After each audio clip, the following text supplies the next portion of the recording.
And the crowds, be it at Atlanta or any NHRA track, absolutely love the whole burnout process.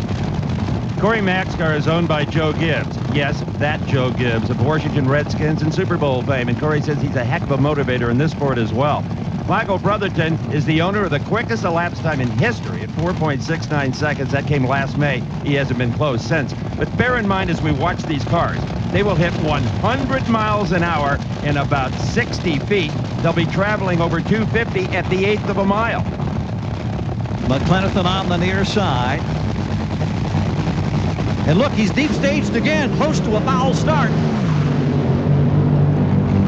But no problem for Corey Mack. You see the 4.90 elapsed time, the 4.42 reaction time. The time to leave the start was on the right. Let's go back and replay now. And you see Brotherton smoking the tires off the line, and the dramatic reaction of his crew. They know immediately that this race is over. So McClenathan, a better than 295 miles per hour advances. Steve is with Corey. Corey, a little calmer scenario than yesterday, but you still rolled in deep. Are you doing that intentionally? No, I'm not. I need to just keep a little bit more attention to what I'm doing. It's my fault, but the guy's doing a great job. I mean, I wish Joe was here to see this. He's going to be here this afternoon for the semis, but we'll just keep it rolling along for McDonald's and all the good sponsors. So ready now for our next pair on Top Fuel. Scott Coletta, the defending series Top Fuel champion, backing into position. He'll be going up against Pat Austin, a 30-year-old driver from Tacoma, Washington, who was the number 15 qualifier this weekend. Well, Scott Coletta qualified number 7 at 4.89 seconds, a weak speed of only 291 miles an hour. Beat Blaine Johnson in round number 1 with a very nice 491. Pat Austin barely made the cut, the 15th car in a 16-car field. But in round number 1, he did eliminate Eddie Hill, who won the first race of the year out of Pomona, California. The quicker the two cars from the previous round has the lane choice. In this case, it's Coletta. He's taken the near lane. It seems to be favored for whatever reason. They appear to be very equal.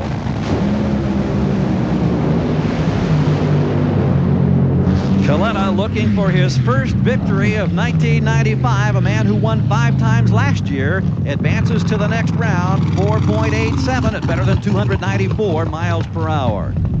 Now, you heard Corey McClenathan a short time ago mention that Joe Gibbs is on his way. The rain delay has enabled Gibbs to break away from his business schedule to see the final rounds of action. His plane now landing at a nearby airport. He'll soon be here to cheer on his drivers. Meanwhile, back on the track, as promised, a battle of the points leaders. Mike Dunn going against Larry Dixon. We'll be right back. I'm Gary Gerald as we welcome you back to Atlanta Dragway, where despite inclement weather, we're moving along now. The final pairing in the second round of Top Fuel. Now, Scott Coletta advanced a moment ago. He is now with Steve Evans. Scott, it is probably bleeding internally, but that's no big deal. You got a lot of parts. Yeah, that's for sure. You know, we talked about this a week ago and had oil off it. I guess maybe that's what it takes to get this thing and go rounds and maybe win some. So Coletta's crew chief Dick LaHaye has got some work cut out for him.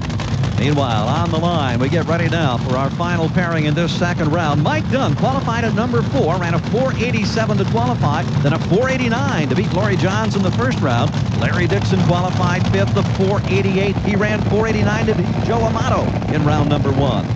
Both of these drivers ran 4.89 in the previous round, but Dunn has the lane choice by 1/1000th of a second. Dunn the more experienced of the two drivers by far.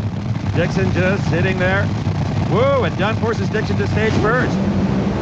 And Mike Dunn left a day before the Christmas tree came down. That is a mistake a veteran driver like Dunn should never make. Something either happened to that car or he just totally lost his concentration, Gary. So a major surprise. Look at him launch now, way ahead of the tree. And the advantage clearly to Dixon for the easy solo. And he advances now to the next round, the season points leader on the move at Atlanta. Our Top Fuel pairings, Corey Mack will go against Larry Dixon. Dixon has lane choice, a 4.79 against a 4.90. The other pair will be Ron Capps against Scott Coletta. Coletta with a 4.87 gets the lane choice. Let's go to Steve with Dixon. You know, you didn't really need a 4.79 at 300 miles an hour to win that race. He red-lighted. Oh, I saw it, and I was like, yes, but I knew we needed lane choice. So I ran her on through, and, you know, Wes Cerny and the whole crew, they did a hell of a job, and I'm just happy to be driving the car. That's pretty good thinking for a rookie. Yeah, it is, but I'll take it. I got a good coach, you know. The best, the Snake. So we're ready now for funny car competition, and let's get an explanation on these sophisticated cars from a former two-time funny car champion, Frank Hawley. 30 years ago, these things got the name funny cars when some racer took a stock vehicle, chopped it up, moved the wheelbase around, and it looked a little bit funny.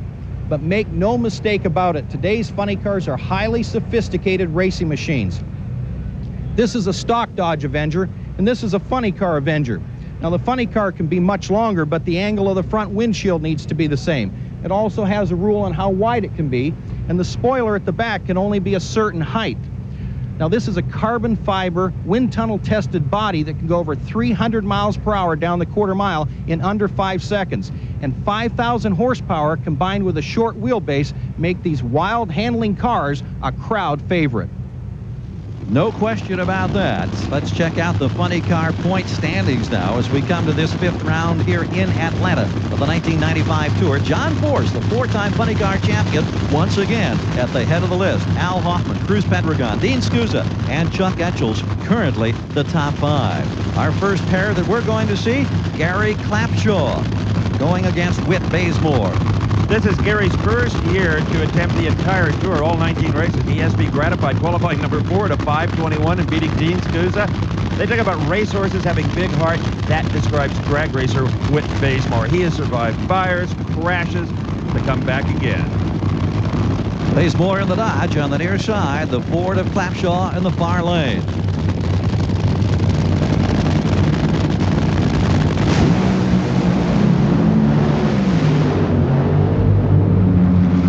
It's Clapshaw in the Ford who will advance his first time to go to a semifinal round. So coming off his best ever qualifying effort, a terrific run for Gary Clapshaw. Let's look at the replay and look at the quick launch. A great move by Clapshaw to get the early advantage. Bazemore desperately trying to come back, but you can see the gap beginning to lengthen. And both men start to smoke the tires as they get to mid-track. At the second angle, you can see the smoke buildup. And the advantage to Clapshaw as he advances now into the semifinal round. He's now with Steve Evans. This is a huge event for you. The car is consistent and strong. Well, it's coming around a little bit for us, and we're all pretty happy about that. That's for sure, Steve. So, but smoking the tires in the middle. Yeah, it's getting a little loose down there, and the guy just got to stay with it and try and drive it on through. That's why they put a steering wheel on him. That's right. A subtle smile from Gary Clapshaw, trying to fight the clouds and the weather that's been such a problem this weekend. He's advanced. We're looking at Gary Densham. He'll be matched up now with Casey Spurlock in our second round. If you think of funny car racing as a sport for rich guys, Gary Densham is a school teacher in Southern California. Casey Spurlock been around the music business all his life, and he made some sweet music in qualifying. Number 2 at 5:15. He beat Brad Platt in round 1. This is the best outing for the Spurlock Room car all season long. Casey Spurlock, better known among his contemporaries as Hollywood, ready to go. And Spurlock freezes, and look at the time, a 5.143. That's slightly better than he qualified in the number 2 position to advance to the semifinal round. Meanwhile, back in the pits, Ron Capps, our Cinderella semifinalist, and his crew hard at work getting ready to face Scott Paletta in the semifinals. We'll be back with the rest of the second round in a moment.